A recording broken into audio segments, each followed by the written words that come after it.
ನಕುಲ, ನಿಜವಾಗ್ಲೂ ನೀವು ಒಳ್ಳೆ ನಿರ್ಧಾರ ತಗೊಂಡಿದ್ಯಾ. ಮನಸ್ಸುಗಳು ಒಡೆದೋದಾಗ ಒಗ್ಗಟ್ಟನ್ನೋದು ಉಳಿಯಲ್ಲ. ಇಲ್ಲಿ ಉಳಿಬೇಕಾಗಿರೋದು 2 ಜೀವ. ಈಗಾಗಲೇ ಪದ್ಮಿನಿ ಎಂತೆಂಥ ಅನಾಹುತದಿಂದ ಪಾರಾಗಿದ್ದಾಳೆ ಅನ್ನೋದು ಎಲ್ರಿಗೂ ಗೊತ್ತು.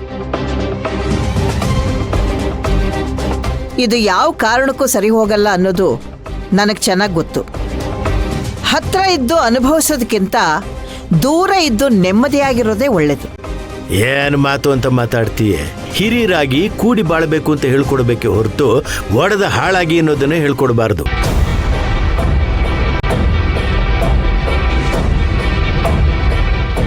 ಬಾಬಾ, ಭೂತದ ಬಾಯಿನಲ್ಲಿ ಭಗವದ್ಗೀತೆ ಕೇಳ್ದಂಗಾಯ್ತು. ಏನ್ರಿ, ನಿಮಗೆ ಯಾಕೆ ಇಷ್ಟು ಒಳ್ಳೆ ಬುದ್ಧಿ ಬಂದ್ಬಿಡ್ತು? ನಿಮ್ಮ ದ್ವೇಷಕ್ಕೆ ಇಡೀ ಊರ್ನೇ ಸ್ಮಶಾನ ಮಾಡಕ್ ಹೊರಟಿದ್ ನೀವು ಎಲ್ಲರೂ ಅನುಸರಿಸ್ಕೊಂಡು ಹೋಗೋದ್ರ ಬಗ್ಗೆ ಮಾತಾಡ್ತಾ ಇದ್ದೀರಲ್ಲ.